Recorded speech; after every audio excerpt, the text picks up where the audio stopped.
রাজধানী সহ সারা দেশে গরমে চামড়ায় পচন ধরায় লোকসানের মুখে মৌসুমী ব্যবসায়ীরা, লবণ সংকটে আড়তদাররা।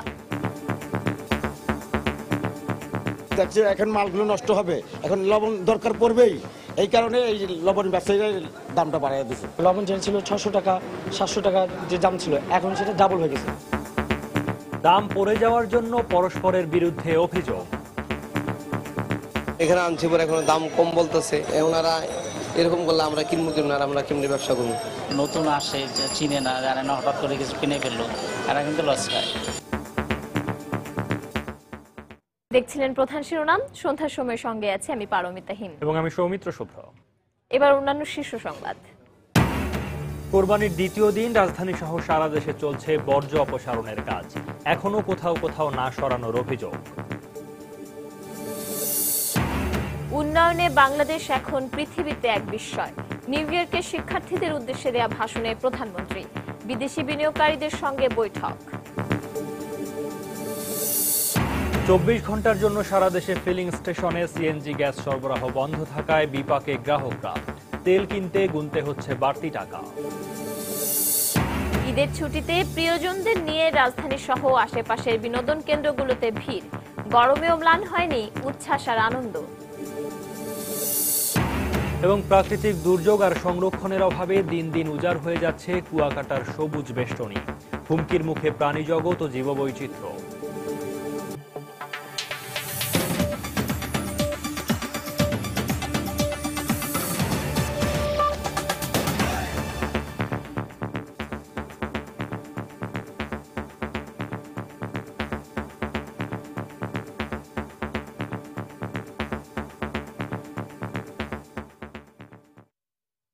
আজও ব্যস্ত সময় পার করছেন চামড়ার পাইকারি বাজার পোস্তা এবং হাজারীবাগের ব্যবসায়ীরা। রাজধানী সহ দেশের বিভিন্ন স্থান থেকে কাঁচা চামড়া আসছে সেখানে, তবে পোস্তা এলাকায় রাস্তা জুড়ে যানজট থাকায় এখনো চামড়া পাইকারদের হাতে পৌঁছায়নি। এতে অতিরিক্ত গরমে অনেক চামড়া পচে নষ্ট হওয়ার আশঙ্কা করছেন ব্যবসায়ীরা। মৌসুমী ব্যবসায়ীদের অভিযোগ, সময় বাড়ার সঙ্গে সঙ্গে চামড়ার দাম পড়ে যাওয়ায় লোকসানে পড়তে হবে তাদের। আড়তদাররা বলছেন, চামড়া সংগ্রহ বেশি হওয়ায় অনেক ব্যবসায়ী চামড়া কিনতে চাচ্ছেন না, তবে বিপুল পরিমাণ চামড়া সঠিক সময়ে মজুদের জন্যও লবণের সংকট দেখা দিয়েছে। এই সুযোগে লবণের দাম বেড়ে গেছে বলে অভিযোগ ট্যানারি মালিকদের।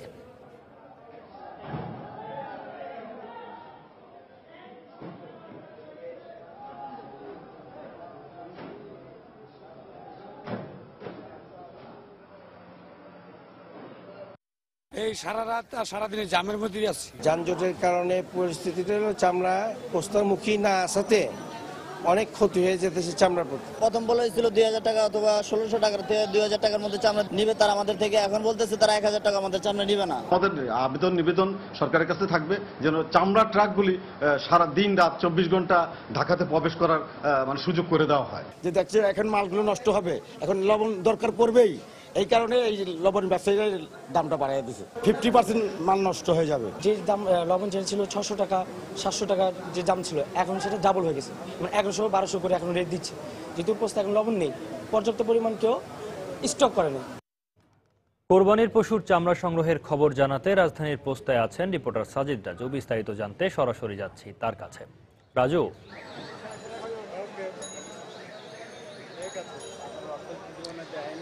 সৌমিত্র, আপনি জানেন যে ঢাকার অন্যতম প্রধান একটি কাঁচা চামড়া প্রক্রিয়াজাতকরণ এলাকা বা সংরক্ষণ এলাকা হিসেবে পরিচিত যে এলাকা, সেটি হচ্ছে পোস্তা। আমরা এখন দাঁড়িয়ে আছি সেই পোস্তাতে।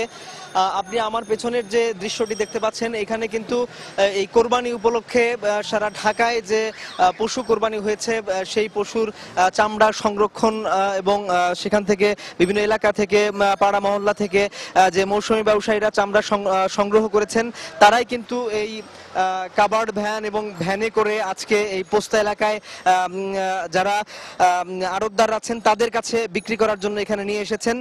সৌমিত্র, একটি কথা, গতকাল যে চামড়ার পর্যাপ্ত সরবরাহ এখানে ছিল, আজকে কিন্তু চিত্র একেবারেই ভিন্ন। গতকাল এই গলিতে কিন্তু চামড়ার ট্রাকের কারণে যানজট লেগে যেত, আজকে স্বাভাবিক যেই যানবাহন চলাচল সেটি কিন্তু প্রায় বলা যায় রয়েছে। যেটি হচ্ছে যে গতকাল প্রচুর সংখ্যক সংখ্যক ট্রাকে করে চামড়া এখানে আনা হয়েছিল, কিন্তু আজকে ছোট ছোট কিছু কাভার্ড ভ্যানে করে চামড়া নিয়ে আসা হচ্ছে এবং রিক্সা ভ্যানে করে নিয়ে আসা হচ্ছে। অর্থাৎ গতকালের চেয়ে কিন্তু চামড়া আসার অর্থাৎ সরবরাহের পরিমাণ সেটি 5 ভাগের 1 ভাগে নেমে এসেছে বলা যায়। দাম দরের ব্যাপারে এখানে যারা আড়তদার রয়েছেন, যারা মৌসুমী ব্যবসায়ীদের কাছ থেকে চামড়া কিনে লবণ লাগিয়ে কিছুটা প্রক্রিয়াজাত করে পরে ট্যানারি মালিকদের কাছে বিক্রি করেন, এই দুই ধরনের বিক্রেতার মধ্যে ক্রেতা বিক্রেতার মধ্যে কিন্তু পরস্পর বিরোধী আমরা অভিযোগ শুনেছি। সেটি হচ্ছে যারা মৌসুমী ব্যবসায়ী তারা কিন্তু যেই দামে চামড়া আজকে কিনেছেন সেই দাম পাচ্ছেন না বলে তারা আমাদের কাছে অভিযোগ করেছেন। আর যারা এখানে যারা চামড়া কিনছেন তাদের অভিযোগ হলো যে গতকাল বিপুল সংখ্যক চামড়া যা মৌসুমী ব্যবসায়ীরা বিভিন্ন এলাকা পাড়া মহল্লা থেকে কিনেছিলেন তারা কিন্তু গতকাল বিক্রি করতে পারেননি, যার কারণে আজকে কিন্তু সেই চামড়ার মূল্যমান কমে গেছে, অর্থাৎ চামড়ায় পচন ধরেছে বলে তারা বলেছেন, যার কারণে দামটাও কিছুটা কমে গেছে। কিন্তু যারা মৌসুমী ব্যবসায়ী তারা বলছেন যে এখানে একটি সিন্ডিকেটের অভিযোগ তারা করেছেন, কিন্তু আড়তদাররা বলছেন যে সিন্ডিকেটের কোনো ব্যাপার নেই, কারণ আজকে যে চামড়াগুলো আজকে যে পশুগুলো কোরবানি হয়েছে এবং সেই পশুগুলোর চামড়ার দাম কিন্তু মোটামুটি প্রায় ঠিকই আছে বলা যায়। তো সবকিছু মিলিয়ে সৌমিত্র, এই ছিল পোস্তা এলাকার চামড়া কোরবানির চামড়া বেচা বিক্রির খবরাখবর। সৌমিত্র। দর্শক, রিপোর্টার সাজিদ রাজু জানাচ্ছিলেন রাজধানীর পোস্তা থেকে কোরবানির পশুর চামড়ার খবরাখবর। বন্দরনগরী চট্টগ্রামে নির্ধারিত লক্ষ্যমাত্রা অনুযায়ী কোরবানির পশুর চামড়া সংগ্রহ করতে ব্যর্থ হয়েছেন ব্যবসায়ীরা। এছাড়া চামড়ার দামও গতবারের তুলনায় কম বলে অভিযোগ রয়েছে তাদের। আর দাম কম হওয়ার কারণে চামড়া পাচার হয়ে যেতে পারে বলেও আশঙ্কা করছেন ব্যবসায়ীরা। চট্টগ্রামে মুরাদপুর আতুরার ডিপো থেকে বিস্তারিত জানাচ্ছেন কমল দে। দেশের চামড়া শিল্পে বড় ধরনের ভূমিকা রেখে আসছে বন্দরনগরী চট্টগ্রাম। মোট চাহিদার অন্তত 30 থেকে 40% চামড়া যায় এখান থেকে। এর মধ্যে কোরবানির ঈদে কয়েক লাখ পিস চামড়া যোগান দেয় চট্টগ্রাম। গত বছর কোরবানির ঈদে রেকর্ড পরিমাণ অর্থাৎ 4,80,000 পিস চামড়া সংগৃহীত হয়েছিল চট্টগ্রাম থেকেই। তাই এবার লক্ষ্যমাত্রা নির্ধারণ করা হয়েছিল 5,50,000 পিস, কিন্তু নানা জটিলতার কারণে এবার লক্ষ্যমাত্রা অর্জন করা যায়নি। প্রায় 2.5 লাখ পিস কম সংগৃহীত হয়েছে। আমার তো পুরো ধারণা চামড়া সীমান্তরে চলে গেছে। নাহলে আপনি দেখেন আতুর ডিপোতে রাত্রে ঈদের কোরবানির পরের দিনও সন্ধ্যা পর্যন্ত আমাদের এখানে চামড়া বেচা কিনা হয়। এখন কোনো মার্কেটে কোনো চামড়া নাই। শুধু যে লক্ষ্যমাত্রা অর্জনে ব্যর্থ হয়েছে তা কিন্তু নয়, চামড়ার দাম নিয়েও চলেছে কারসাজি। কোরবানির পর থেকে প্রতি ঘন্টায় ঘন্টায় দর উঠানামা করেছে, কিন্তু শেষ পর্যন্ত মধ্যস্বত্বভোগীদের কারসাজিতে 1,500 টাকা চামড়া বিক্রি হয় 2,500 টাকায়। আমরা চামড়া খরিদ করছি এবার কোরবানির দিন 70 থেকে 75 টাকা কাঁচা ঘুরে গেছে, কারণ চামড়া ওই ট্যানারের মালিকেরা কম দাম খাওয়াতে চামড়াগুলি ঠিক সব চামড়া আসে নাই, ট্যানারি মালিকরা রেট দিতে পারে না এবং তারা চামড়া কিনে নেয়। এই কারণে আমাদের যা মৌসুমী ব্যবসায়িকরা তারা বাইরে থেকে চামড়া নিয়ে আসে নাই। মৌসুমী ব্যবসায়ীরা চামড়ার দাম এবার একটু চড়া যাওয়াতে যে ট্যানারি মালিকরা দামটা আমাদেরকে বেঁধে দিয়েছিল ওই দামে আমরা চামড়া কিনতে পারিনি। এবার ঢাকার ট্যানারি মালিকেরা চট্টগ্রামে প্রতি বর্গফুট চামড়ার দর নির্ধারণ করেছিল 40 থেকে 45 টাকা। বৃহত্তর চট্টগ্রামের বিভিন্ন স্থান থেকে সংগৃহীত লাখ লাখ কোরবানি পশুর চামড়া নিয়ে আসা হচ্ছে নগরের মুরাদপুরে। আগামী অন্তত 10 থেকে 15 দিন এভাবে লবণ দিয়ে এসব চামড়া সংরক্ষণ করা হবে। এরপর তা পাঠানো হবে ঢাকা ট্যানারি মালিকদের কাছে। কিন্তু থেমে থাকবে না মধ্যস্বত্বভোগীদের তৎপরতা, চলবে দাম বাড়ানোর কারসাজি। চট্টগ্রামের মুরাদপুর চামড়া গুদাম থেকে কমল দে, সময় সংবাদ। এদিকে সিলেট, খুলনা ও বরিশাল সহ দেশের অন্যান্য স্থানেও চলছে কোরবানির পশুর চামড়া প্রক্রিয়াজাতকরণ। শুক্রবার মধ্যরাত থেকেই চামড়া আড়তগুলোতে ব্যস্ত সময় পার করছেন শ্রমিকরা। পচন ঠেকাতে লবণ ছেটানোর পর আড়তগুলোতে অন্তত 10 দিন চামড়া স্তূপ করে রাখা হবে বলে জানিয়েছেন ব্যবসায়ীরা। এদিকে আজও দেশের বিভিন্ন স্থানে চামড়া সংগ্রহ করছেন আড়তদাররা। ব্যুরো প্রতিবেদকদের পাঠানো তথ্য ছবি নিয়ে ডেস্ক রিপোর্ট। সিলেটে শনিবার সকাল থেকে পশুর চামড়া প্রক্রিয়াজাত কাজে ব্যস্ত সময় পার করছেন শ্রমিক ও ব্যবসায়ীরা। শহরের ঝালুপাড়ার অস্থায়ী আড়তে সংগৃহীত চামড়ায় লবণ ছিটিয়ে তা জড়ো করা হয়। এর আগে অপ্রয়োজনীয় মাংস ও চর্বি অপসারণের পর পানি দিয়ে ধুয়ে পরিষ্কার করেন শ্রমিকরা। এদিকে আজও চামড়া সংগ্রহ চলবে বলে জানিয়েছেন ব্যবসায়ীরা। আমদানি কম হওয়াতে এবং কিছু পাচার হওয়াতে আমরা 60 থেকে 65 টাকা কাঁচা চামড়া ফুট কিনতে হয়েছে। খুলনার শেখপাড়া এলাকায় গতকাল মধ্যরাত থেকে শুরু হয় চামড়া প্রক্রিয়াজাতের কাজ। ডেটল বা স্যাভলন মেশানো পানি দিয়ে চামড়া পরিষ্কারের পর তাতে ছেটানো হয় লবণ। এদিকে শনিবারও আশপাশের এলাকা থেকে চামড়া সংগ্রহের পর তা জড়ো করা হয় সেখানে। এক এক ঘরে ধরেন 2000, 2500, 3000 করে চামড়া হয়েছে। গত বছর কেনা বেচা হয়েছে 2500 টাকা, এবছর কেনা হয়েছে সেই চামড়া 1500 টাকা, কিন্তু 1500 টাকা কিনেও আমরা আতঙ্কের ভিতরে আছি। রাজশাহীতে চলছে কোরবানির পশুর চামড়া প্রক্রিয়াজাতের কাজ। শনিবার ভোর থেকেই শহরের শালবাগান এলাকার চামড়া পট্টিতে জড়ো থাকা চামড়ার উপর লবণ ছিটাতে ব্যস্ত থাকেন সেখানকার শ্রমিকরা। নষ্ট হওয়ার হাত থেকে চামড়া রক্ষায় প্রথম ধাপ শেষে পর্যায়ক্রমে অন্যান্য ধাপের কাজ চলবে বলে জানিয়েছেন সংশ্লিষ্ট ব্যবসায়ীরা। আমরা কাঁচা কিনে লবণ দিয়ে এটাকে আমরা ট্যানারি লোকে দিয়ে দিই। ওরা সমস্ত যা কিছু করার মেশিন এবং ম্যাটেরিয়ালস আপনার বলেন কিনা মানুষে আপনার যে মেডিসিন যা কিছু ওরা করে এগুলো। এদিকে বরিশালের পদ্মা এলাকায় বেলা বাড়ার সঙ্গে সঙ্গে ব্যস্ততা বাড়তে থাকে চামড়া শ্রমিকদের। নগরীর বিভিন্ন স্থান থেকে সংগৃহীত চামড়া প্রক্রিয়াজাতের কাজ শুরু হয় শুক্রবার মধ্যরাত থেকে। তবে এবার আশানুরূপ চামড়া সংগ্রহ করা যায়নি বলে জানিয়েছেন ব্যবসায়ীরা। আমাদের এই সিজনে চামড়া কিনতে হইবে, কেনার দরকার সেইভাবে আমরা কিনি, কিন্তু যারা যদি তারা আমাদের কথা না রাখে আমাদের অনেক লস হবে। এছাড়া রংপুর ও ময়মনসিংহের চামড়ার আড়তগুলোতে চলছে চামড়া প্রক্রিয়াজাতের কাজ। মনিরুজ্জামান প্রান্ত, সময় সংবাদ। বেঁধে দেওয়া সময়ের মধ্যে নগরীর বর্জ্য অপসারণে কাজ করছে সিটি কর্পোরেশন। আজ দ্বিতীয় দিনে উত্তর ও দক্ষিণ সিটি কর্পোরেশনে কোরবানির পশু বর্জ্য অপসারণে কাজ করে 2 কর্পোরেশনের প্রায় 17,000 পরিচ্ছন্নতা কর্মী।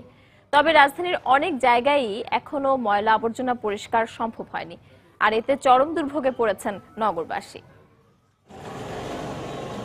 ঈদের পরদিনও সকাল থেকেই রাজধানীর 2 সিটি কর্পোরেশনের পরিচ্ছন্নতা কর্মীদের কোরবানির পশু বর্জ্য অপসারণ করতে দেখা যায়। তবে পুরান ঢাকার আরকে মিশন রোড সহ অনেক সংযোগ সড়কের চিত্র ছিল ভিন্ন।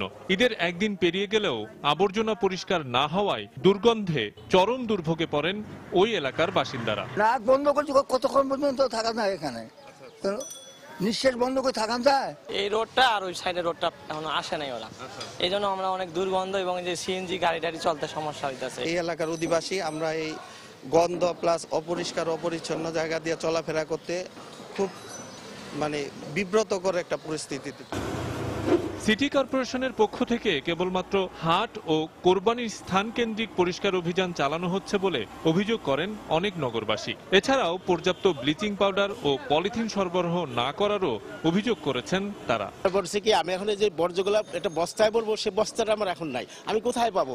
শেষ পর্যন্ত অনেক কষ্ট করে দেখি আরেকজনের অর্ধেকটা খালি আছে, সেটার মধ্যে নিয়ে শেষে রাখছি। সুনাগরিক হলে, সুব্যবস্থা হলে, আজকে আমি হাঁটছি এখান থেকে দুর্গন্ধ লাগছে, সে হাঁটতে দুর্গন্ধ লাগবে।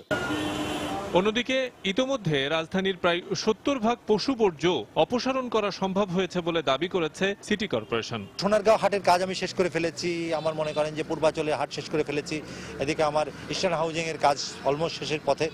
তো আমার কাজগুলো, হাটের কাজ শেষ হয়ে গেল, আর আমার বাসাবাড়ির বর্জ্যর কাজ অলমোস্ট গতকালকে যা কোরবানি হয়েছে অলমোস্ট শেষের পথে।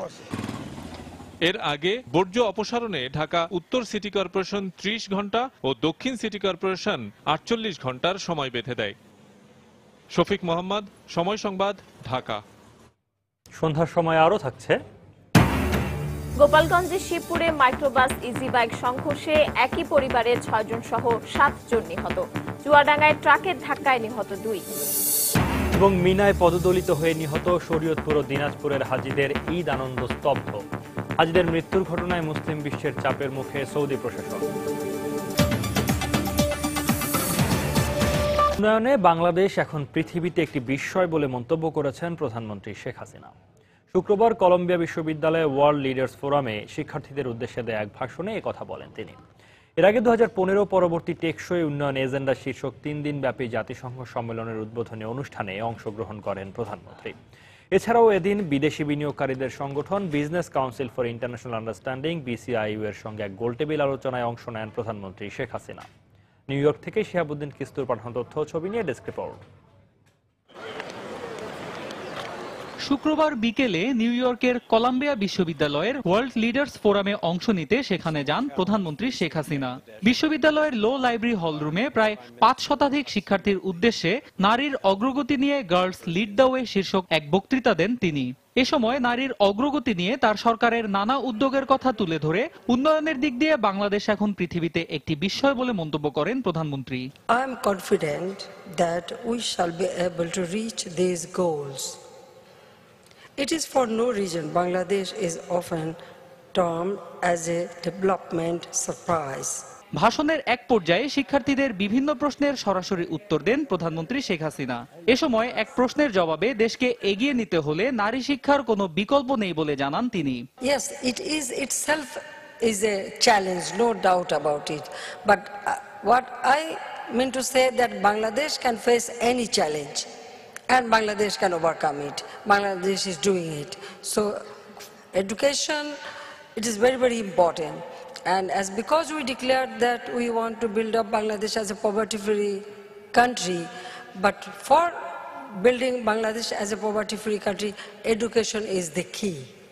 That's why we give all facilities for girls' education. প্রধানমন্ত্রী বলেন, নারী উদ্যোক্তাদের আগ্রহী করতে তার সরকার নানা ধরনের প্রকল্প চালু করেছে, ফলে স্বাবলম্বী হচ্ছেন গ্রামের নারীরা। And side by side, our economic progress should continue. That we can do it, we have proved it. Even when there was an economic recession all over the world, Bangladesh keep up the growth of GDP continuously.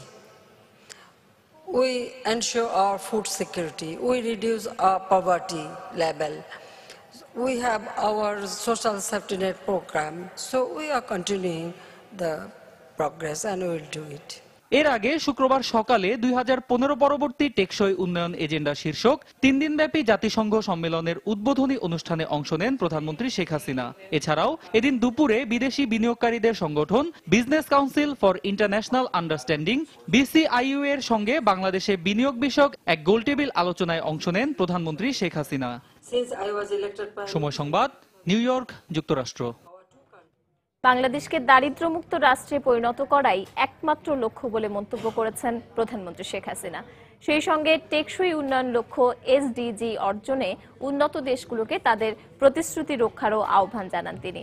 ব্রিটেনের প্রভাবশালী দৈনিক the গার্ডিয়ানকে দেয়া এক সাক্ষাৎকারে তিনি একথা বলেন। শুক্রবার পত্রিকাটির অনলাইন সংস্করণে সাক্ষাৎকারটির তৃতীয় অংশ প্রকাশিত হয়।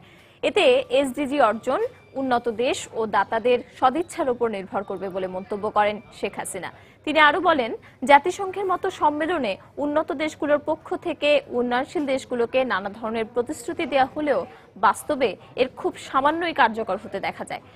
উন্নয়নশীল দেশগুলোকে দেয়া প্রতিশ্রুতিসমূহ বিশ্ব নেতাদের পূরণ করা উচিত বলেও মন্তব্য করেন তিনি। প্রধানমন্ত্রী যখন 2015 পরবর্তী টেকসই উন্নয়ন এজেন্ডা শীর্ষক জাতিসংঘ সম্মেলনের উদ্বোধনী অনুষ্ঠানে ছিলেন, ঠিক সেই মুহূর্তে তার সাক্ষাৎকার ভিত্তিক প্রতিবেদনের তৃতীয় কিস্তি প্রকাশ করল গার্ডিয়ান।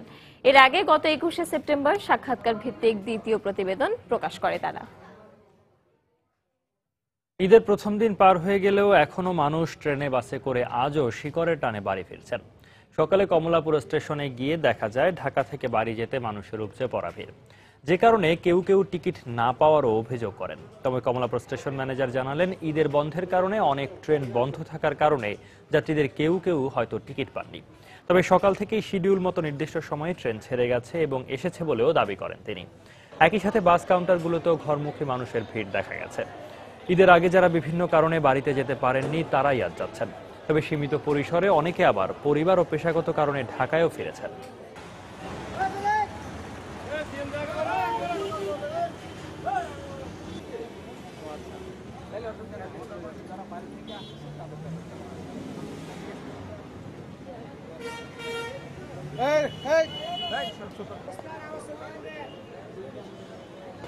এবারে আসলে ছুটিটা এতই কম যে চলে আসতে হলো আর কি। ফ্যামিলি এখানে ছিল, যার কারণে বাড়িতে মা বাবার সাথে কোরবান দিয়ে গোশত নিয়ে বাচ্চাদের সাথে শেয়ার করার জন্য আজকে চলে আসছি। ফ্যামিলি রেখে যাওয়ার কারণে আর ছোট বাচ্চাগুলো অসুস্থ, সেই জন্য তাড়াতাড়ি চলে আসা। ঈদের দিন যাই নাই, খুব ব্যস্ত ছিলাম, তার জন্য আজকে যাইতেছি। ঈদের পরে গেলে মনে হয় যে একটু পাতলা যাইতে পারবো। ঢাকায় মানে আমাদের বাসায় কোরবানি দিছি, তো এই জন্য আর কি ঈদের পরের দিন নানু বাড়ি যাচ্ছি। কোরবানি শেষ করলাম, তাই বাড়ি থেকে এখন বাপের বাড়ি যাচ্ছি বেড়াতে। 3টা টিকিটের মধ্যে একটা সিট দেওয়ার দরকার, একটা দেওয়ার দরকার না মহিলা বয়স্ক লোক। ঈদের পরের দিন সাধারণত আমরা সব গাড়ি চালাই না, তো লোকাল মেল যা আছে এগুলি চলে, আর এছাড়া ইন্টারসিটি সব ট্রেন চলে না, কিছু কিছু ট্রেন চলে। এখন পর্যন্ত শিডিউল অনুযায়ী যে যে ট্রেনগুলি যাওয়ার কথা সবগুলি ট্রেন চলে গেছে। দর্শক, কমলাপুর রেল স্টেশনের সর্বশেষ অবস্থা জানাতে সেখানে আছেন রিপোর্টার প্রসূন আশিস। আমরা চলে যাচ্ছি তার কাছে। প্রসূন, আপনার কাছে কি তথ্য আছে?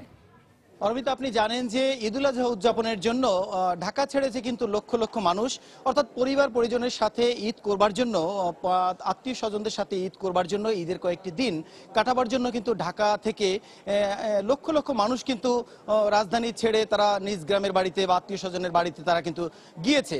কিন্তু গতকাল ঈদুল আজহা উদযাপনের পরে একদিনের ব্যবধানেই আমরা আজকে এই কমলাপুর রেল স্টেশনে এসে দেখতে পেয়েছি যে অনেকে কিন্তু ফিরতে শুরু করেছেন। পারমিতা, আমি জানিয়ে রাখতে চাই যে যারা আজকে ঢাকা অলরেডি ফিরেছেন তারা আমাদেরকে জানিয়েছেন যে কাল থেকে সরকারি অফিসগুলো খুলবে, অনেক বেসরকারি অফিসগুলো কিন্তু খুলতে শুরু করবে। তাদের যে নির্ধারিত 3 দিনের যে ছুটি ছিল, সরকারি ছুটি, সেই ছুটি শেষ হওয়ার কারণেই তারা কিন্তু ঢাকায় ফিরে এসছেন এবং তারা বলছেন যে যে ভিড় হয়, যে ঝামেলা পোহাতে হয়, তো আর 2 দিন পরে তারা না ফিরে এবং তারা কিন্তু আজকে বিকেলেই ফিরেছেন। অবশ্য তারা এও বলেছেন যে তাদের বাড়তি কোনো ছুটি না থাকার কারণেই তারা কিন্তু আজকে অনেকে ফিরে এসেছেন। আরেকটি চিত্র পারমিতা আমি জানিয়ে দিতে চাই, আজকে যারা ঈদুল আজহা আর এই উৎসব উদযাপন শেষে ঢাকায় ফিরতে শুরু করেছেন, পাশাপাশি অন্য একটি চিত্র আছে যে আজকে কিন্তু এই একদিনের ব্যবধানে যেমন লোকজন ফিরছে, আবার আজকে এই একদিন পরে কিন্তু হাজার হাজার যাত্রী কিন্তু ঢাকা ছাড়ছে এই ঈদুল আজহা উপলক্ষে তাদের আত্মীয় স্বজন বা পরিবার পরিজনের সাথে গিয়ে এই ঈদের পরে আনন্দ ভাগাভাগি করবার জন্য। তারা অনেকেই বলছেন যে মূলত টিকিট পাননি এবং অনেকে কিন্তু ঢাকায় ঈদ উদযাপন করেছেন, কোরবানি ঢাকায় দিয়েছেন বা নানা কারণে তারা কিন্তু ঢাকায় এই কালকের দিনটি কাটিয়েছেন। তো আজকে তারাও কিন্তু ঢাকা ছেড়ে গিয়ে আরো 2-3 দিন কাটাবার জন্য তারা তাদের আত্মীয় স্বজনের বাড়িতে তারা কিন্তু ফিরে গেছেন। মূলত এই দুটো চিত্রই আমরা এই আজকে রাজধানীর এই কমলাপুর রেল স্টেশনে লক্ষ্য করেছি। তবে অনেকেই অভিযোগ করেছেন যে তারা যথাসময়ে তারা কিন্তু ফিরতে পারেননি। প্রতিটা ট্রেনেই প্রায় 1 ঘন্টা 1.5 ঘন্টা নির্ধারিত সময়ের চেয়ে দেরিতে তারা ফিরেছেন। তবে যারা ঢাকা ছেড়ে গিয়েছেন তারা নিরাপদে যাওয়ার জন্য এবং তারা কোনো ঝক্কি ঝামেলা ছাড়াই যাওয়ার জন্য তারা কিন্তু ভালো প্রত্যাশা করেছেন এবং তারা কিন্তু আনন্দ উপভোগ করতে করতে যাবেন বলে আমাদেরকে জানিয়েছেন। পারমিতা। হ্যাঁ, যাত্রীরা নিরাপদে বাড়িতে যেতে পারুক এবং ঢাকায় ফিরে আসতে পারুক, আমরাও এই প্রত্যাশাই করি। আমাদেরকে কমলাপুর রেল স্টেশন থেকে সর্বশেষ তথ্য জানাচ্ছিলেন রিপোর্টার প্রসূন আশিস। ঈদের দ্বিতীয় দিনে জমজমাট রাজধানী ও এর আশপাশের বিনোদন কেন্দ্রগুলো। যানজটমুক্ত নগরীর ফাঁকা রাস্তা আর ঈদের ছুটির স্বস্তি নগরবাসীর মাঝে এনেছে উচ্ছ্বাস আর আনন্দের আমেজ। ঈদুল আজহার ছুটিকে আরো বেশি আনন্দময় করে তুলতে পরিবার পরিজন আর প্রিয়জনদের সঙ্গে ঘুরতে বেরিয়েছেন শিশু, তরুণ তরুণী, নারী পুরুষ সব বয়সী মানুষ। একটু সময় বের করে অভিভাবকরা এসেছেন শিশুদের নিয়ে। রাস্তাঘাট ফাঁকা থাকায় খোলামেলা জায়গায় বেড়ানোতে এক অন্য অনুভূতির স্বাদ পেয়েছেন নগরবাসী। রাজধানী এবং রাজধানীর বাইরের পার্কগুলো জমজমাট ছিল মানুষের পদচারণায়। এখানে আনন্দদায়ক ও রোমাঞ্চকর নানা রাইডারে চড়েছেন অনেকে আবার সময় কাটিয়েছেন প্রকৃতির সাথে, পশু পাখি আর নানা ধরনের বন্যপ্রাণী দেখে। সকাল থেকেই প্রচন্ড রোদ থাকলেও তা প্রভাব ফেলেনি নগরবাসীর ঈদ পরবর্তী বিনোদনে।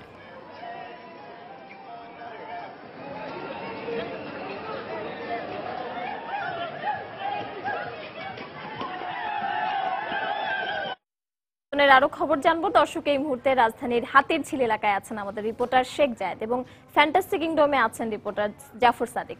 আমরা প্রথমে যাব শেখ জায়েদের কাছে হাতিরঝিলে। জায়েদ। পারমিতা, আমি আছি হাতির ঝিলে। আপনি জানেন যে হাতির ঝিল বিনোদন কেন্দ্র হিসেবে এরই মধ্যে রাজধানীবাসীর কাছে জনপ্রিয় হয়ে উঠেছে এর সৌন্দর্যের কারণে। আমি বিকেল থেকে এখানে আছি এবং আমি যেটি দেখতে পেয়েছি আর কি, গতকাল ঈদের কোরবানি সংক্রান্ত ব্যস্ততার কারণে যারা বেরোতে পারেননি তারা কিন্তু আজ পরিবার পরিজনদেরকে নিয়ে বের হয়েছেন এবং ঘুরতে বের হয়েছেন এবং তাদেরকে আমরা বিকেল থেকে এখানে অবস্থান করতে দেখেছি। অনেকে হাঁটাহাঁটি করছেন, কেউ ফুচকা খাচ্ছেন, কেউ বা হচ্ছে বেশিরভাগ মানুষকে দেখা গেছে ছবি তুলতে, সেলফি তুলছেন বা এইভাবে গ্রুপ ছবি তুলছেন, ঘোরাঘুরি করছেন। এবং এখানে এসে তারা যেটি বলছেন, আসলে যানজট মুক্ত এই শহরে তাদের একটু ঘোরার জায়গা বা ঈদ একটা বড় উপলক্ষ হয়ে এসেছে তাদের। পরিবার পরিজনরা সবাই একসাথে হয়েছেন ঈদ উপলক্ষে এবং পরিবারের সবার সাথে বা যারা তরুণ তরুণীদের সংখ্যা আমরা বেশি দেখতে পেয়েছি, বন্ধু বান্ধবদের নিয়ে তারা এই হাতির ঝিলে ঘুরতে এসে স্বাচ্ছন্দ্য বোধ করছেন এবং এখানের পরিবেশের তারা খুব প্রশংসা করেছেন। এবং তারা যেটি বলছেন যে আসলে তাদের কাছে ঈদ ছাড়া অন্য সময় এই রাজধানীর সবচেয়ে বেশি অসহনীয় লাগে যেটি যানজট। এই মুহূর্তে রাজধানীতে যেহেতু যানজট নেই এবং তাদের শুধু হাতির ঝিল নয়, এই হাতির ঝিল ছাড়াও বিভিন্ন জায়গায় তারা ঘোরাঘুরি করছেন এবং তাদের এই দিনটিকে তারা উপভোগ করছেন। এখানে যারা এসেছেন বিভিন্ন বয়সী মানুষ এসেছিলেন এই ঈদের আনন্দকে আরেকটু আনন্দময় করার জন্য। তারা বিভিন্ন রং বেরঙের পোশাক পরে তারা এই হাতির ঝিলে এসেছেন। এই মুহূর্তে আমরা যেরকম উপস্থিতি দেখতে পেয়েছি এর চেয়ে একটু বেশি উপস্থিতি ছিল কিছুক্ষণ আগ পর্যন্ত। এখন আস্তে আস্তে উপস্থিতি আসলে যেহেতু 6টার সময় সন্ধে হয়ে এসেছিল, এখন মোটামুটি 1 ঘন্টা পার হয়ে গিয়েছে। এই মুহূর্তে আসলে এখানে উপস্থিতি একটু কমতে শুরু করেছে। আমরা হাতির ঝিলে এখন যেটি অবস্থা হচ্ছে যে এখনো মানুষজন আছেন এবং তারা এখানে এই বিনোদন উপভোগ করছেন। এই ফাঁকা জায়গায় আসলে একটু নিঃশ্বাস নেয়ার উপলক্ষ হিসাবে তারা হাতির ঝিলে এসেছেন। তো দর্শক, আমরা বিনোদন এই আরো খবর জানতে আমরা চলে যাব জাফর সাদিকের কাছে। তিনি আছেন এই ফ্যান্টাসি কিংডমে, আমরা তার কাছ থেকে জেনে নেব সেখানকার খবরাখবর। আমি এখন দাঁড়িয়ে আছি রাজধানীর ফ্যান্টাসি কিংডমে। সকাল থেকে আমি এখানে আছি। তো সকালে প্রচন্ড গরম ছিল, তো সেই গরমে আমরা যেটা দেখেছি যে ফ্যান্টাসি কিংডমে কিন্তু পরিবার পরিজন নিয়ে সবাই এসেছিলেন এই থিম পার্কটিতে এবং তারা কিন্তু যথেষ্ট আনন্দ উপভোগ করেছেন এখানে। বিশেষ করে ফ্যান্টাসি কিংডমের যে ওয়াটার ওয়ার্ল্ড আছে, ওয়াটার ওয়ার্ল্ডে কিন্তু নেচে গিয়ে আমরা দেখেছি যে সব বয়সী সব নারী পুরুষ এখানে বিনোদন করেছেন। তো পারমিতা, এখন আসলে ওয়াটার ওয়ার্ল্ড বন্ধ হয়ে যাওয়ার পর মূলত ফ্যান্টাসি কিংডমের যে ড্রাই পার্কটি আছে সেই ড্রাই পার্কটিতে কিন্তু এখনো রাত হয়ে গেছে, কিন্তু এখানে সব বয়সী নারী পুরুষ কিন্তু তারা আনন্দ উপভোগ করছেন। এখন যে রাইডটি দেখা যাচ্ছে এই রাইডটির নাম হচ্ছে ইজি ডিজি বা তাল বেতাল। অনেকটা আসলে মাকড়সা আকৃতির রাইডটি যখন নাকি ঘুরতে শুরু করে তখন আসলে যারা এই রাইডটিতে বসেন তারা চিৎকার চেঁচামেচি ছাড়া আর কোনোভাবেই বিষয়টিকে উপভোগ করতে পারেন না।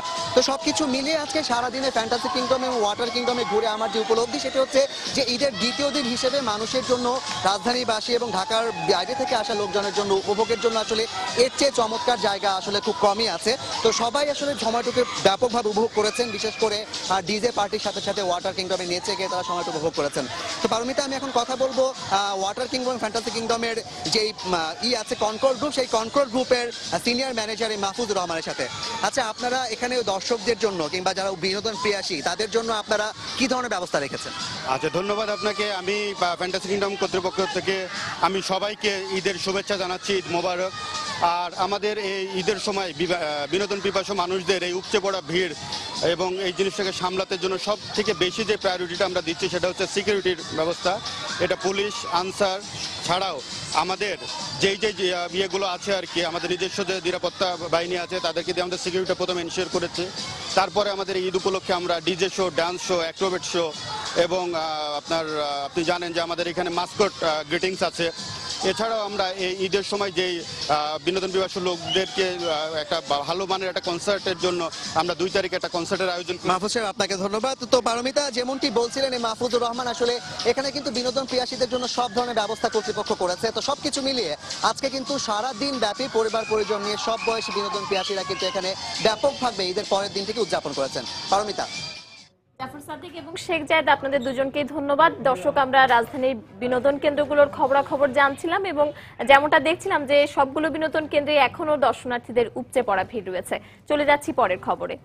বিভিন্ন প্রাকৃতিক দুর্যোগ আর সংরক্ষণের অভাবে দিন দিন উজাড় হয়ে যাচ্ছে প্রাকৃতিক সৌন্দর্যের লীলাভূমি পটুয়াখালীর কুয়াকাটার সবুজ বেষ্টনী। এতে হুমকির মুখে রয়েছে প্রাণী জগৎ আর হারিয়ে যাচ্ছে জীববৈচিত্র্য। এই অবস্থায় নতুন করে বনায়ন করা না হলে জলবায়ু পরিবর্তনের প্রভাবে উপকূলীয় অঞ্চল হারিয়ে যাওয়ার আশঙ্কা করছেন পরিবেশ বিশ্লেষকরা। অবশ্য বন বিভাগ বলছে এসব এলাকায় বনায়ন প্রচেষ্টা অব্যাহত রয়েছে। মনির হোসেন বাদলের তথ্য ও সুজন দামের ছবি নিয়ে ডেস্ক রিপোর্ট। সাগর কন্যা হিসেবে খ্যাত পটুয়াখালীর কুয়াকাটা সমুদ্র সৈকতের ৯ কিলোমিটার এলাকা জুড়ে পড়ে আছে কেওড়া, গরান, ঝাউ, সুপারি ও নারকেল সহ প্রায় ১০ প্রজাতির গাছ। সিডর, আইলা, মহসেন ও কোমেন সহ বিভিন্ন প্রাকৃতিক দুর্যোগে এসব গাছ বিলীন হয়ে যাচ্ছে, আর এতে হারিয়ে যাচ্ছে সমুদ্র সৈকতের প্রাকৃতিক সৌন্দর্য। পাশাপাশি হুমকির মুখে রয়েছে জীববৈচিত্র্য। আর তাই সমুদ্র উপকূলে নতুন করে বনায়ন করে সবুজ বেষ্টনী সৃষ্টির দাবি জানিয়েছেন এলাকাবাসী সহ পর্যটকরা। বড় বড় আরো জঙ্গল ছিল, এই জঙ্গলগুলো ভাঙতে মানে অনেক কিনারে আসছে। ফয়েজ মেয়ার ১০০ বছরের পুরানো নারকেল বাগান আজকে বিলীন হয়ে গেছে। কুয়াকাটাকে রক্ষা করতে হলে সবুজ বেষ্টনী দিয়ে আমাদেরকে সাজাতে হবে। অবশ্য বন বিভাগ বলছে বিভিন্ন প্রকল্পের আওতায় এসব এলাকায় বৃক্ষরোপণের চেষ্টা অব্যাহত রয়েছে। সিআরপিআরপি প্রজেক্টের আওতায় প্রায় বিগত ২ বছর ধরে প্রায় ৭৮০ হেক্টর ১১৮০ হেক্টর বনায়ন আমরা কোস্টাল অ্যাফরেস্টেশনই করেছি। এদিকে সমুদ্র উপকূলের গাছপালা রক্ষা সহ নতুন করে বনায়ন করা না হলে জলবায়ু পরিবর্তনের প্রভাবে উপকূলীয় অঞ্চল হারিয়ে যাওয়ার আশঙ্কা করছেন এই পরিবেশ বিশ্লেষক। নতুন করে কোনো সবুজ বেষ্টনী কুয়াকাটা অঞ্চলে লাগানোর জন্য বাংলাদেশের বন বিভাগ থেকে কোনো উদ্যোগী নাই, এটি অত্যন্ত জরুরি। গত ১০ বছরে প্রায় ২০ কিলোমিটার দৈর্ঘ্য কুয়াকাটা সমুদ্র সৈকতের ২ কিলোমিটারের বেশি এলাকা বিভিন্ন প্রাকৃতিক দুর্যোগে বিলীন হয়ে গেছে। সময় সংবাদ, পটুয়াখালী। গোপালগঞ্জ চুয়াডাঙ্গায় আলাদা সড়ক দুর্ঘটনায় নিহত হয়েছেন ৯ জন। গোপালগঞ্জে মাইক্রোবাসের ধাক্কায় ইজি বাইকে থাকা একই পরিবারের ৬ জন সহ নিহত হন ৭ জন। এ ঘটনায় আহত হন আরও ৪ জন। জেলা প্রতিনিধিদের পাঠানো তথ্য ছবি নিয়ে ডেস্ক রিপোর্ট। শনিবার সকালে গোপালগঞ্জ কোটালীপাড়া সড়কের শিবপুর এলাকায় একটি মাইক্রোবাস ও ইজি বাইকের সংঘর্ষ হয়। পুলিশ জানায়, কোটালীপাড়া থেকে ছেড়ে আসা ঢাকাগামী মাইক্রোবাসটি মাঝিগাতি ইউনিয়নের শিবপুর এলাকায় পৌঁছালে বিপরীত দিক থেকে আসা তেলিগাতিগামী ব্যাটারি চালিত ইজি বাইকের সঙ্গে সংঘর্ষ হয়। এতে ঘটনাস্থলেই ইজি বাইকের একজন যাত্রী নিহত হন এবং আহত হন আরও ১০ জন। ফায়ার সার্ভিস স্থানীয়দের সহায়তায় আহতদের জেলা সদর হাসপাতালে নিয়ে গেলে কর্তব্যরত চিকিৎসক আহত ৪ জনকে মৃত ঘোষণা করেন। পরে চিকিৎসাধীন অবস্থায় শিশুসহ আরও ২ জন মারা যায়। নিহতদের মাঝে ৬ জন একই পরিবারের সদস্য ও অপরজন ইজি বাইকের চালক বলে নিশ্চিত করেছে পুলিশ। খনিজ সম্পদ মন্ত্রণালয়ের একটি মাইক্রোবাস এবং অটো ভ্যান মুখোমুখি সংঘর্ষ হয়। আমরা ঘটনাস্থলে আসার পরেই ৫ জন রোগী ভ্যান থেকে বের করে হসপিটালে অ্যাম্বুলেন্স যোগে নিয়ে যায় এবং পরবর্তীতে জানতে পারা যায় যে ঘটনাস্থলেই ৬ জন মৃত হয়। তার ভিতরে ২ জন মহিলা, ১ জন শিশু, ৩ জন পুরুষ মারা যায়। এদিকে চুয়াডাঙ্গার ৫ মাইলে সিপি বাংলাদেশ ফিডস কারখানার সামনে বিপরীত দিক থেকে আসা একটি ট্রাক ভটভটিকে ধাক্কা দেয়। এতে ঘটনাস্থলেই ভটভটি চালক নিহত হন এবং আহত হন আরও ৬ যাত্রী। পরে আহতদের সদর হাসপাতালে ভর্তি করা হলে মুমূর্ষু অবস্থায় খায়রুল আলম নামে একজনকে ঢাকা মেডিকেলে পাঠানো হয়, তবে পথেই তার মৃত্যু হয়। নিয়ন মোহাইমিন, সময় সংবাদ। ২৪ ঘন্টার জন্য সারা দেশে ফিলিং স্টেশনে সিএনজি গ্যাস সরবরাহ বন্ধ থাকায় বিপাকে পড়েছেন গ্রাহকরা। রাজধানীর তেজগাঁওয়ের একটি সিএনজি ফিলিং স্টেশনে রয়েছেন রিপোর্টার সাইফুল ইসলাম জুয়েল। সিএনজি স্টেশনগুলোর খবর জানতে সরাসরি যাচ্ছি তার কাছে। জুয়েল। সৌমিত্র, আপনাকে ধন্যবাদ। আমি এই মুহূর্তে আছি রাজধানীর তেজগাঁও এলাকার একটি সিএনজি স্টেশনের সামনে। তো আপনি যেটা বলছিলেন যে পূর্ব ঘোষণা অনুযায়ী পেট্রোল পাম্পের পক্ষ থেকে যে সারা দেশের ৫৭০টি গ্যাস ক্ষেত্র কিন্তু আজকে ২৪ ঘন্টা ধরে গ্যাস সরবরাহ বন্ধ রেখেছে। তো যার ফলে এখানে এই রাজধানী সহ সারা দেশের যে সিএনজি চালিত যানবাহন আছে তো সেগুলো কিছুটা মানে ঝক্কি ঝামেলার মধ্যে পড়তে হয়েছে বলবো। তো রাজধানীর ভেতরে যে সিএনজিগুলো আছে, সিএনজি আমি যদি শুধুমাত্র রিক্সা বাদে যদি অন্যান্য যানবাহন বলি তো সেগুলোর প্রত্যেকটাই কিন্তু এই সিএনজি চালিত গ্যাসের উপরে, সিএনজির উপরেই কিন্তু নির্ভরশীল। তো আমরা এখানে আসার পর সন্ধ্যার পর থেকে যতটুকু আশা করছিলাম আজ ঈদের দ্বিতীয় দিন, তো সেই হিসেবে কিন্তু ভ্রমণ পিপাসু মানুষ যারা আছেন, নগরবাসী ফাঁকা রাজধানী পেয়ে যারা ঘুরতে বের হবেন, তো ওইরকম কিন্তু সুযোগ ছিল না। আমরা এমন কয়েকজনের সাথে কথা বলেছি, তো তারা বলছেন যে সিএনজিতে তারা যেসব সিএনজিগুলো মানে সময় অনুযায়ী ভাগ করে শিফট অনুযায়ী চলছে, তো সেগুলোতে তারা যখন উঠতে যাচ্ছেন তো সেক্ষেত্রে চালকরা অতিরিক্ত ভাড়া দাবি করছেন। তো এই কারণে তাদের কিছুটা বিড়ম্বনার মুখোমুখি হতে হয়েছে। তো আর এখন পর্যন্ত সিএনজি স্টেশনগুলো ১২টা নাগাদ গ্যাস সরবরাহ করতে পারবে বলে আমাদেরকে এই কর্তৃপক্ষের পক্ষ থেকে জানানো হয়েছে। তো সৌমিত্র, এই ছিল আমার কাছে সিএনজি স্টেশনের সর্বশেষ তথ্য। জুয়েল, আপনাকে ধন্যবাদ। দর্শক, রিপোর্টার সাইফুল ইসলাম জুয়েল জানাচ্ছিলেন তেজগাঁওয়ের একটি সিএনজি ফিলিং স্টেশন থেকে। ঈদের খুশির মুহূর্তে সৌদি আরবে পদদলিত হয়ে প্রিয়জনের মৃত্যুর সংবাদ যেন স্তব্ধ করে দিয়েছে বাংলাদেশি স্বজনদের। শরীয়তপুরের আকনকান্দি গ্রামের এম এ রাজ্জাক ও হাসিনার মৃত্যুতে তাদের পরিবারে নেমে এসেছে শোকের ছায়া। পরিবারের সদস্যরা জানান, অবসরপ্রাপ্ত senior jail super M A Razzak এবছর তার দুই স্ত্রী হাসিনা বেগম ও আফসানা বেগমকে নিয়ে হজে যান, কিন্তু হজের দিন পদদলিত হয়ে তিনিও তার প্রথম স্ত্রী হাসিনা বেগম মারা যান। তবে তার দ্বিতীয় স্ত্রী আফসানা বেগমকে এখনো খুঁজে পাওয়া যাচ্ছে না।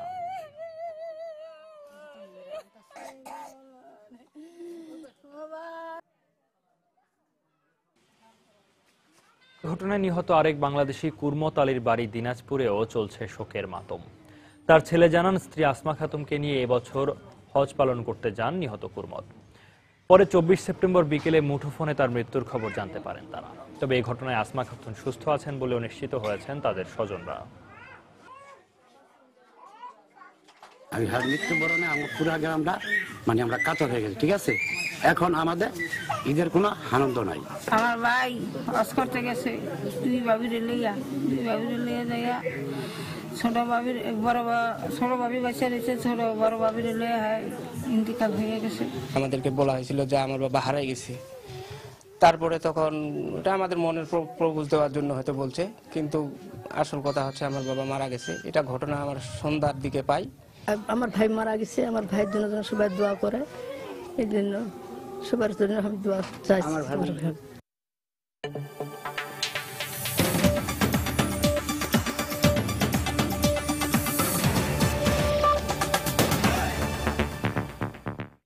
মিনা দুর্ঘটনার কারণে মুসলিম দেশগুলোর মধ্যে ভ্রাতৃত্বের বোধ যাতে নষ্ট না হয় সেদিকে লক্ষ্য রাখার আহ্বান জানিয়েছেন সৌদি বাদশাহ সালমান বিন আব্দুল আজিজ। এদিকে হজে পদদলিত হয়ে হাজিদের মৃত্যুর ঘটনায় মুসলিম বিশ্বের চাপের মুখে রয়েছে সৌদি প্রশাসন। শুক্রবার হজে অংশ নেওয়া দেশগুলোর প্রতিনিধিদের সঙ্গে সাক্ষাৎ করেন সৌদি বাদশাহ সালমান বিন আব্দুল আজিজ আল সৌদ। এ সময় বিভিন্ন দেশের প্রতিনিধিদের বাদশাহ জানান, হজের পুরো নিরাপত্তা পরিকল্পনা পর্যালোচনার নির্দেশ এরই মধ্যে দেওয়া হয়েছে। এদিকে সৌদি কর্তৃপক্ষের কঠোর সমালোচনা করেছে নাইজেরিয়া ও ইন্দোনেশিয়া। হাজিদের মর্মান্তিক মৃত্যুর ঘটনার প্রতিবাদে ইরানের রাজধানী তেহরানে সৌদি আরবের বিরুদ্ধে বিক্ষোভ করেছে হাজার হাজার মানুষ। ওই দুর্ঘটনায় দেশটির সর্বোচ্চ 131 জন হাজি নিহত হন বলেও দাবি তাদের। এর আগে মিনায় হাজিদের মৃত্যুর জন্য সৌদি কর্তৃপক্ষের চরম অব্যবস্থাপনায় দায়ী বলে মন্তব্য করেন ইরানের সর্বোচ্চ ধর্মীয় নেতা আয়াতুল্লাহ আল খামেনি। সম্প্রতি সৌদি আরবের মিনায় হজ পালনের সময় পদদলিত হয়ে নিহত হাজিদের পরিচয় প্রকাশ করতে শুরু করেছে সৌদি প্রশাসন। এ বিষয়ে আমরা কথা বলেছিলাম আমাদের সৌদি আরব প্রতিনিধি আরিফুর রহমানের সঙ্গে, তিনি জানিয়েছেন বিস্তারিত। আজ শেষ দিন জামারাতে পাথর নিক্ষেপের মাধ্যমে পূর্ণাঙ্গ হচ্ছে হাজিদের এবারের হজ পালন। গেল পরশু মিনায় ঘটে যাওয়া দুর্ঘটনায় নিহত হাজিদের পরিচয় প্রকাশ করতে শুরু করেছে সৌদি প্রশাসনের পক্ষ থেকে। এদিকে এই ঘটনায় এখন পর্যন্ত নিহতদের মধ্যে 10 জন বাংলাদেশি হাজি রয়েছেন বলে নিহতের স্বজনদের বরাতে বাংলাদেশ হজ মিশন এই তথ্য নিশ্চিত করেছেন। এছাড়া হাসপাতাল সূত্র জানিয়েছে 15 জন বাংলাদেশি হাজিকে আহত অবস্থায় শনাক্ত করা হয়েছে। এদিকে 92 বাংলাদেশি হাজি নিখোঁজ রয়েছেন বলে স্বজনদের বরাতে বাংলাদেশ হজ মিশন থেকে জানানো হয়েছে। আমি কিছুক্ষণ আগে জেদ্দা হজ কনসাল আসাদুজ্জামানের সাথে নিখোঁজদের বিষয়ে কথা বলেছি। তিনি জানান, নিখোঁজদের মধ্যে কয়েকজনকে খুঁজে পাওয়া গেছে। এছাড়া বাংলাদেশি হাজিদের প্রবাসী থাকা স্বজনেরা তাদের নিখোঁজ হাজিদের বিষয়ে জানতে মক্কা ও মিনার হাসপাতালগুলোতে যোগাযোগ করে ব্যর্থ হচ্ছেন। এর কারণ হাসপাতাল কর্তৃপক্ষ ও সৌদি প্রশাসনের পক্ষ থেকে বহিরাগতদের বিষয়ে ব্যাপক কড়াকড়ি আরোপ করা হয়েছে। এই তাওয়াফ শেষে আগামী 28 সেপ্টেম্বর থেকে 50 ফ্লাইটে বাংলাদেশি হাজিদের দেশে ফেরার কথা রয়েছে।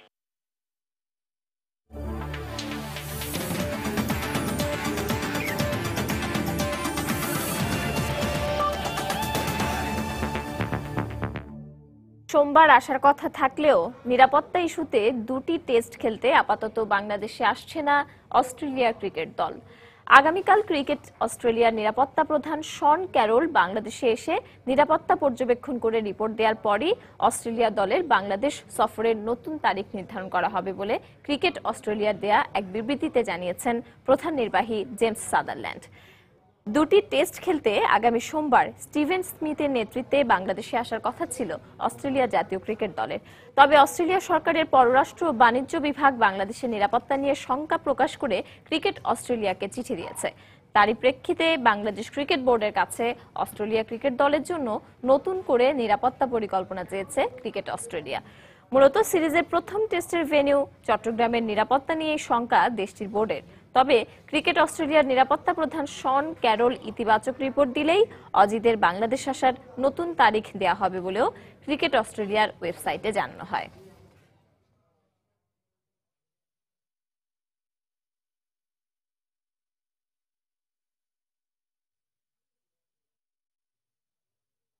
সন্ধ্যার সময়ে এ পর্যায়ে শীর্ষ সংবাদ জানিয়ে দিচ্ছি আরেকবার।